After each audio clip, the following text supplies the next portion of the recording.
Hi, I'm Kelly Cervantes, and this is Seizing Life, a biweekly podcast produced by CURE Epilepsy.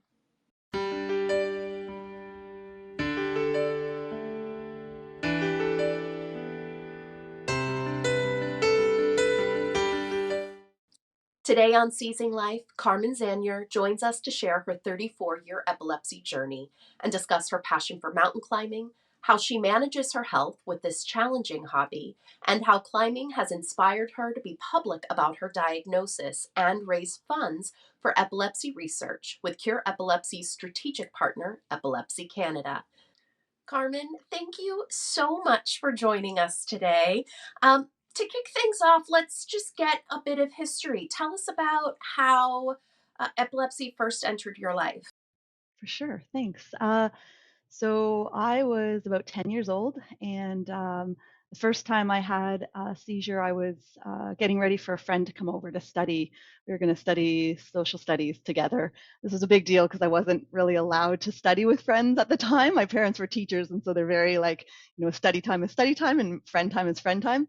So, anyways, I was hanging out in the front foyer of my parents' house, and my friend was coming up the steps, and that's when I first had my first seizure. It was only in my head. It was not like an outward facing seizure. And it felt a lot like I was floating. It was very much like an out of body experience. Like I was floating up towards the ceiling, further and further away. So it was a very strange feeling. I had never felt anything like that before. I've heard of people having seizures like that, where they have experience like that, but I don't think I've ever actually spoken to someone who has had these sort of out of body seizure experiences. And I can't even imagine how disorienting, and especially at any age, but particularly as a child, how scary that must have been. What was your reaction when it was over? And did you tell your parents about it? Yeah, I definitely did tell them because it was scary. Your heart races, and it was just so unlike anything I'd ever experienced before. So that night I told them in a way that was like more inquisitive than anything. I don't, I'm sure I was tired afterwards because that's typically what would happen, but I don't remember in that first instance if I was tired. I just remember being, kind of weirded out that I had never experienced anything like that. And so I told them, and yeah, that probably got them a little bit more on alert because it wasn't anything that they had heard of before either. Now, a few weeks after that first out of body seizure, I understand that you had a more visible seizure. Tell us about that. Yeah, it was in March and we were coming home from March break. So we were driving back from Florida and I had outward facing, a totally visible seizure in the backseat of the car.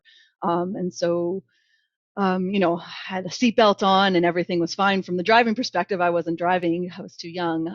But yeah, my sister would have been sitting next to me and quite frightening for them. So we got home and got to a doctor's and then ultimately to a neurologist. And that's where everything fell out from there, getting treatment.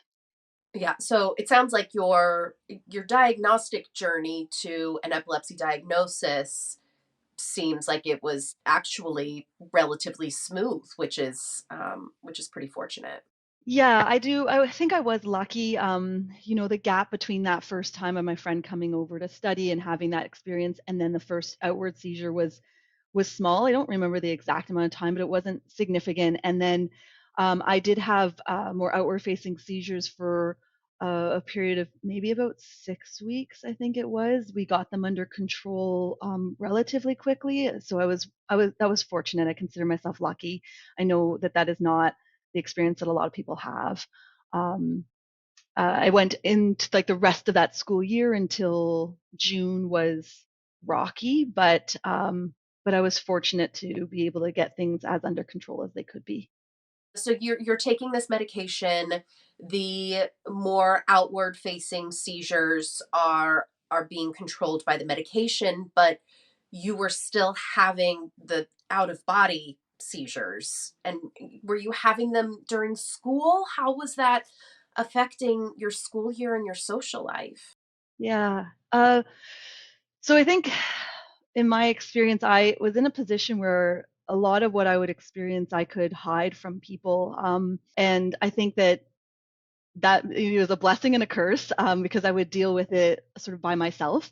Um, and I didn't know really how to deal with it. So, when I was left tired, suddenly I was very, very tired. It was sort of on me to manage. So I think socially, I've had highs and lows as I've been managing um, the need for sleep and the need for balance in my life. Um, and if it was came down to studying, I know that I always had to have like a very focused environment for studying, and I always had to do a lot to for memory work, so take a lot of notes. There were just extra things that I would put in place and learn to put in place over the course of the years to manage what I was sort of keeping from everybody else. So, did you tell your teachers or your friends about your diagnosis? In the early years, yes. Over time, I stopped. I think over time, you learn the goods and the bads of disclosing. And so I also would dig my heels in more that I could handle it myself. And so over time, I told fewer and fewer people. And did you have, you talk about, memory issues, all of these things that, I think a lot of people with epilepsy struggle with, be it from the seizures or the side effects from the medications. Um, did you have any sort of IEP or accommodations throughout school or college? So I did not. So this was in like the 90s, and I think there were probably different programs by different names at the time, but I did not. That first, like after the first diagnosis, I had a really supportive teacher and a supportive set of friends to get me to the end of that school year. So March till June, I still think back to a couple of things that some friends did, and they probably don't know what an impact they made. And that teacher that I had was very supportive. I know he was on the phone with my parents at the time, talking to them about how I was doing and getting me to the end of the school year successfully. So I think the school system was strong for me in with the programs that existed. And this would have been, late 80s, early 90s. Um, and then throughout high school, it was more a matter of taking the time that I needed to study. And I probably wasn't the most popular person, right? I probably had to go home and get some sleep and study a little bit more, or go home and get some sleep to just enjoy the social time that I did have a little bit more than other people. So I still had a friend network, but it was probably smaller than it might have otherwise been. Yeah. And as you left school and moved into the professional world, how did your epilepsy affect you then? Did you let your employers know? Yes, at times I did, and I think that like a spot, and at times I didn't. I think again, I was fortunate. I was in a position where I didn't necessarily have to disclose because I wasn't in a spot where I was still having outward facing seizures that were like out of my control. And I think that I was lucky to be in that position. I did in some scenarios choose to disclose because I wanted to do right by the people around me. And I remember one time actually, disclosing to my boss, very nice man. I liked him, and I remember leaving and thinking, I'm not sure what I achieved there. And I think if I had to do that moment over again, I think I would disclose, but I would also ask for some sort of provisions in return, not necessarily of him, but of like the larger system. When people are disclosing, they're sharing, I think, a big part of themselves, and they're doing it with the hope that, like, if there's an emergency, everybody can be as empowered and as set up for success for that emergency as they can be. So I think if I had to do that moment over again, I would say, hey, let's get some first aid training in. Let's get some education going.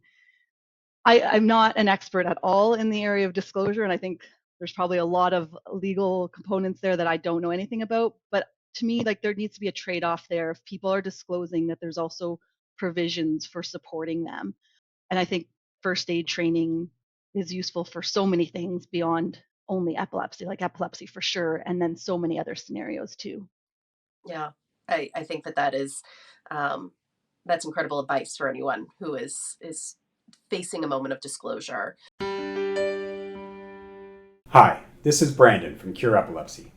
Since 1998, CURE Epilepsy has raised over $90 million to fund more than 280 epilepsy research grants in 17 countries. Learn what you can do to support epilepsy research by going to cureepilepsy.org. Now back to Seizing Life.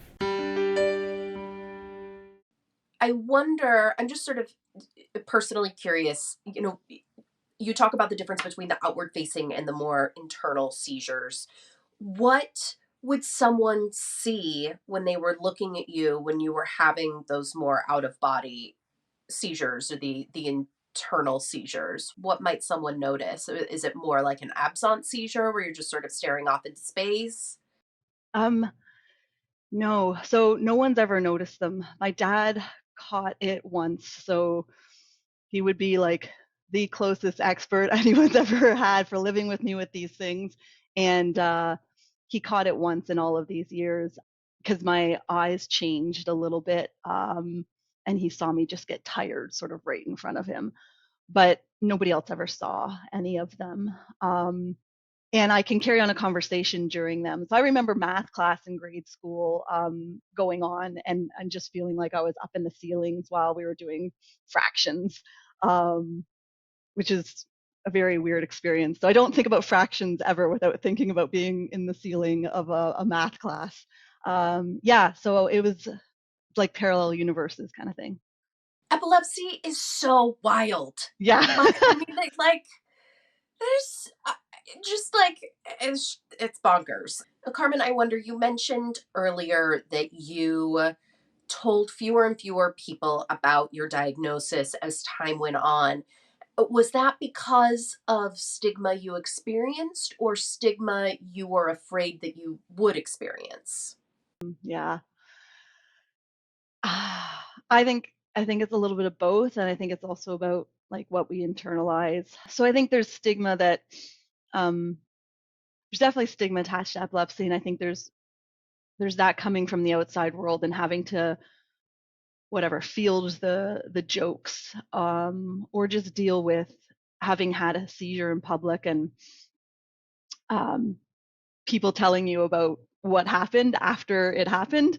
Um, so I think there's the stigma of epilepsy from the outside world, but I think also part of my struggle was my own internal understanding of how it changed what it meant for me, how it changed my world. So did it change who I was and did it change what I was capable of? And so I think I struggled a lot with that second set of questions. And um, the first set, that first, the external factors and worrying about the stigma from the outside world, like that's for sure a thing. We need to work on that through education and we need to fight that and train people and educate and have systems in place to better support people. But I think also that second set of questions was what was really key for me. How did it change who I was and did it change what I was capable of? And I think I spent a lot of time um, on those questions over the years. A lot of time because it's been about 3 decades, just over. So Which sort of perfectly leads me into my next question. What eventually made you decide to become public with your diagnosis? I think, to be honest, I think I just got old.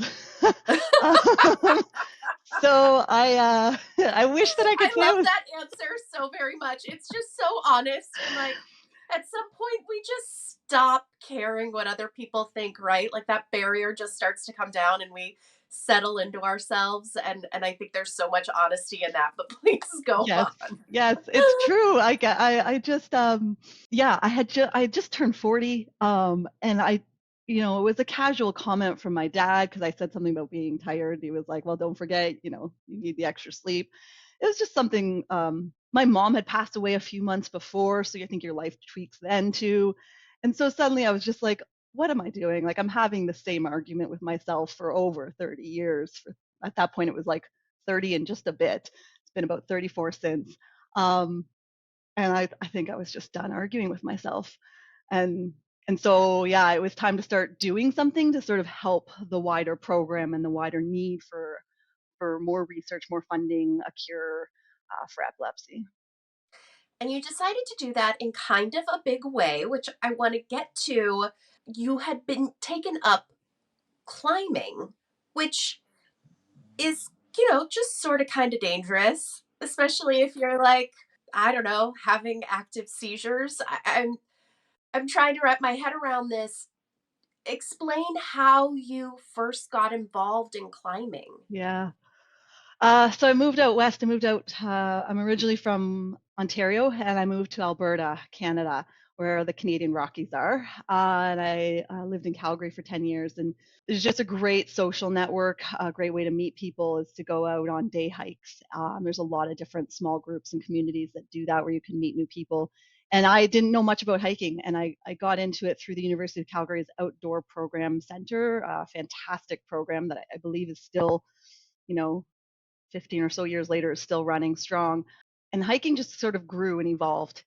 And I went from doing a single simple day hike up to multi-day trips, really around the world. And it just feels so good to be out walking in the mountains. Like there's nothing that feels better than that to me. And as my skills developed, I started to take on more and more mountains. And yeah, I credit. There's one mountain called Big Sister as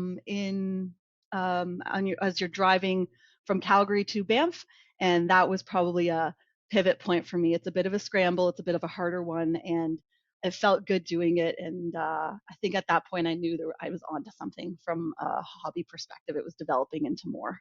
And are there any sort of security or safety precautions that you take um, above and beyond what the average person might do? From a gear perspective, there is not. It's critical that I am just staying balanced and staying healthy when I am doing these trips. And as those became multi-day trips, the lead up to the trip, I am really careful with just lifestyle stuff. So getting lots of sleep and staying balanced on any kind of food and drink intake. And then when I'm on a trip, if it's a multi-day trip, I do, I'm the first one to go to bed. And I do stay like just really well organized to keep everything, the stress down, right? So I make sure that everything, when I'm packing, everything is exceptionally well organized. And I think there's an element of not adding stress to an already high stress environment. But mostly I just go to bed early a lot. I think that's good advice for all of us at some Yeah. point. Yeah. We're all much safer when we're well rested. When we're well Um, rested. now, Yes. tell us about your most recent climb to Mount Vinson and how you decided to raise money for Epilepsy Canada through that climb. Yeah. So I wanted to go big, I guess. After 30 years of not talking about something, it's time to to get loud. So I climbed Mount Vincent with a company based out of Colorado, Mountain Professionals. They're a wonderful organization, and I had gone with them on past trips, and so I emailed them to see if I was skilled enough for Mount Vincent, and the answer came back yes, which was wonderful. And I emailed Epilepsy Canada, and I just said, hey, I'm gonna do this. How about we put some branding on it for epilepsy and see what we can do to make the most of it for finding a cure for epilepsy. Um, Epilepsy Canada in particular, what I liked about them is that their mandate is to find a cure, so research for a cure. And I think support programs are absolutely critical. But after 30 years, I wanted to be big. I'm like, let's find a cure for this. Let's get some money and let's do a really awesome location and a crazy mountain. So it became Mount Vinson. And if, for the folks who don't know where Mount Vinson is, can you share where it is exactly? Sure, story. Yes.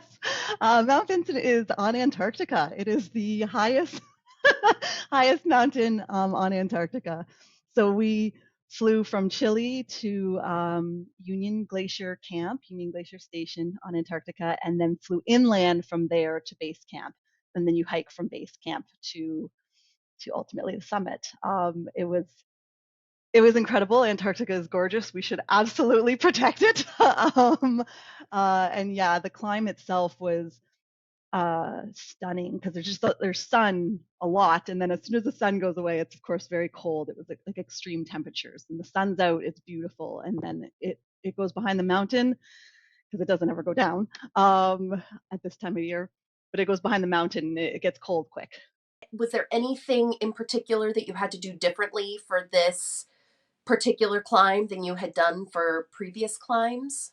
I had to pee into a pee bottle for the first time ever. Oh, lovely. So I used a shiwi for the first time. So I think guys have done this no problem, but I had never done it for climbing before, and that was definitely a new experience. But I don't know if that's what you meant. Yeah, and other thing, mostly it's a lot of self-care, because anything that happens down there is sort of 10 times worse.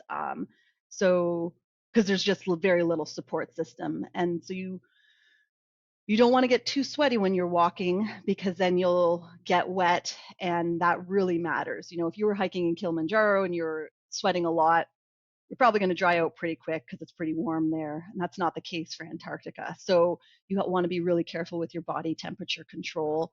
You want to be really careful with your eyewear because it's exceptionally bright, and that can damage your eyes. We put on sunscreen at every single stop. So there was a lot of elements of self-care to prevent any injuries from happening. You don't want to get to frostbite for any reason at all. Wow. That is absolutely incredible. And I'm sure just like this amazing once in a lifetime experience. And then how incredible that you got to do that and raise money for epilepsy research. How much money did you end up raising? We raised $26,000 Canadian. That's Yeah, I'm so incredible. yeah, I can't I just like I start crying every time I say it. I can't believe it. People were so supportive. And I'm so grateful for it. We started out and I had no sorry. um yeah, I had no idea where we would land. I just had no idea. And I was blown away by the support from everybody. My family and friends, and also just strangers. I got notes from complete strangers that talked about their experiences with epilepsy, and it was just wonderful. And I just so much appreciate it.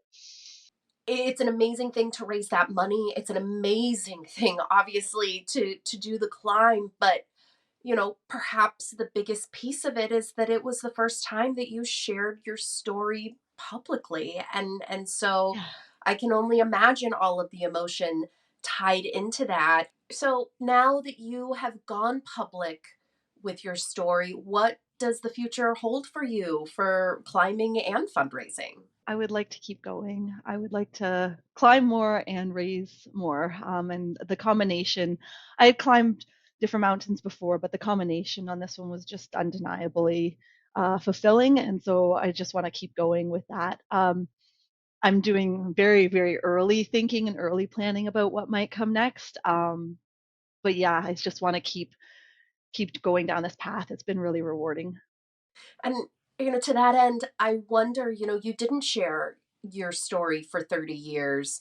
And now that you have, how are you feeling about having it be public, having it out there? Um, how does it make you feel? It's like a cliche, like it's just really freeing or liberating. Yeah, I feel like a cliche because I definitely was a cynic and definitely was closed off in the past, and so it's as empowering and freeing as they talk about it being when you just hit acceptance and you're just like, yep, this is it. This is, I have this disease and I manage it, and now I move forward from there. I wish I had gotten there faster for sure. I don't recommend the path that I took to anyone, because it is just as liberating as everybody always describes these sorts of things to be. There's fear, sure. I think there always will be an apprehension, but the benefits outweigh that. Yeah. I mean, I can imagine the stress, you talk about stress being one of your big seizure triggers, and that becoming public kind of probably relieved some of that stress, of that weight that you're carrying around of having this secret of sorts. Yeah, and I think it like because you just end up having to be confident about it and confident about who you are and just say, yes, you know, this is me and I am still capable of these things. And so, yeah, the stress is gone because you're not, it feels lighter. It feels physically lighter for sure. So, in a way, being public with your epilepsy diagnosis has helped your epilepsy in some Yes. ways. Yes. Yes. I think it has because yeah. And I think that's the part where like cynical me for freaking 30 years. Oh, sorry. um, yeah, like it was just it wasn't the way to go. It really wasn't. It has helped me continue to manage it better and continue to be okay with saying, okay, these are the things that I need to get through the day. Well, and I wonder, how did your friends and your coworkers respond when they learned about it? Everybody's been very supportive and no one's been like super direct trying to make you answer like 1,000 hard questions, right? On the spot. Everyone's just been supportive and lots of support on social media and lots of support in person. And I think the landscape's changed too, right? Like there is more support for these things and for being truly authentic in society in general. And that's a good thing. We need to be talking about all aspects of epilepsy, all aspects that a person needs support in. Yeah, 100%. And I think, there's something to be said about that in how times have changed and progressed, and part of that is, the double-edged sword of social media. Whereas I mean, first of all, you were like a teenager, but in the 90s, or then even in like the early 2000s, before social media really exploded, there wasn't an accessible global platform for people to share this sort of information, and so it was very isolating. You didn't understand how many people there were who also had epilepsy. So we think that, the times allow for more empathy and for more understanding and more connection. So I wouldn't beat yourself up too bad for not Thank you. disclosing this in 1999, when, there's just not enough information out there, right? It is so much easier to share our stories now because we know we're not alone. Right. Yeah, Um, that's a great point. That's a great point because the people that reached out through different forums that were strangers are just so like it just landed so well. I appreciated it so much, and that never would have happened in the late 90s, before those connections existed. So, what would you like the public to know now about epilepsy that you think is misunderstood, or just or not understood at all? I think I'd like people to understand that there's a whole person that needs healing, not just a seizure. Like I think there's the before and after the seizure that's critical. There's during the seizure that that's it's a exceptionally violent experience for anyone to live, and we have to manage that. We have to treat it, but I think we need people to understand that epilepsy is about healing. Epilepsy is really about healing a whole person. Um, the things that happen in the weeks after a seizure, anything tied to mental health, uh, and just the balance that a person needs in order to to ward off any triggers that they have. So I would say we have to heal the whole person, not just the seizure. Yeah, 100%. I think that's something that, we hear over and over again from the people who are diagnosed with epilepsy themselves, and from caregivers, that it isn't, the diagnosis isn't just the seizures. It's the time in between the seizures too, the anticipating the seizures and the recovering from them, and all of the ways that it affects the life. And I think we can get really, really focused on the seizures themselves, but there is so much more, as you said so well. I just want to thank you so much for sharing your story, having the bravery to do that, for raising awareness through these incredible climbs that you do, which is just absolutely wild and amazing, and raising money for epilepsy research and for understanding and valuing the that research plays in all of this. And so I just think that you're incredible. And I think that I could probably talk to you all day, but I Thank won't. you. I won't. I promise. I'm going to let you go. Yeah. But Carmen, thank you, thank you, thank you. You have been an absolute delight. Thank you very much. I really appreciate the opportunity and the platform to share. So thank you so much for everything that you're doing. Thank you, Carmen, for sharing your story with us and for raising awareness and funds for epilepsy research. We wish you the best of luck on your future climbs. CURE Epilepsy has been dedicated to funding epilepsy research for 25 years. In that time, we have raised more than $90 million to support over 280 research projects in 17 countries.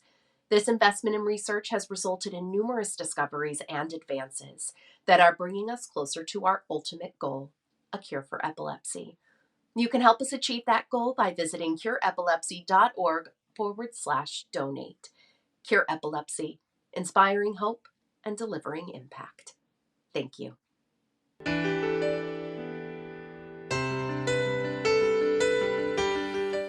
The opinions expressed in this podcast do not necessarily reflect the views of CURE Epilepsy. The information contained herein is provided for general information only and does not offer medical advice or recommendations. Individuals should not rely on this information as a substitute for consultations with qualified healthcare professionals who are familiar with individual medical conditions and needs.